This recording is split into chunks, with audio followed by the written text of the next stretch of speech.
erano in 7-8 ragazze, dopo ci sono aggiunte anche le altre, non sappiamo proprio nomi di tutti, però abbastanza nomi sono stati detti ai carabinieri. L'hanno accerchiata, questa qua è partita subito con le botte, le ha dato i pugni in faccia, è svenuta, quindi non si ricorda, aveva preso botte ovunque, diciamo. Il professoressa ha cercato di intervenire, è stata respinta da queste ragazze e qualcun altro aveva chiamato in soccorso gli altri professori, i 5-6 maschi che l'hanno preso Martina, l'hanno salvato Martina, l'hanno tirata fuori dalla folla.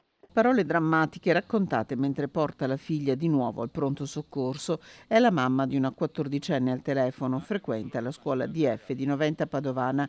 Qui mercoledì mattina la ragazza è stata affrontata da un gruppetto di studentesse che non hanno esitato a entrare in classe per picchiarla, colpevole di aver fatto il nome di chi le aveva passato una sigaretta elettronica. Minacciata e avvertita più volte, mercoledì all'arrivo a scuola molte compagne cercano di dirle di chiamare qualcuno. Chiama tuoi genitori, chiama tuo fratello, chiama chi vuoi, ma qua succedono cose brutte. Sono venuti a avvertirlo anche 2 ragazzi in classe e sono state allontanate da professoressa, sempre da professoressa che si trovavano in classe con loro. Finisce molto male.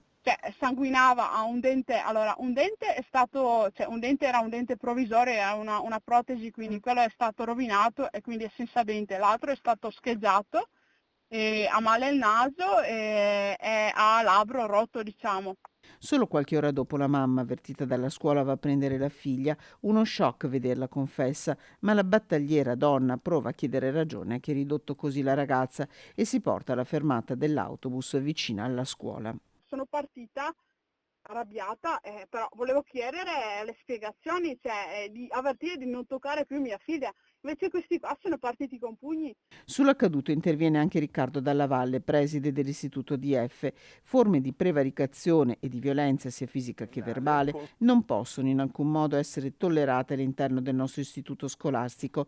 Il personale è intervenuto immediatamente per sedare la zuffa e le studentesse coinvolte sono state sospese con effetto immediato. L'istituto, oltre al coinvolgimento dei rispettivi genitori, ha provveduto a informare le forze dell'ordine e rimane a loro completa disposizione qualora si rendano necessari ulteriori approfondimenti.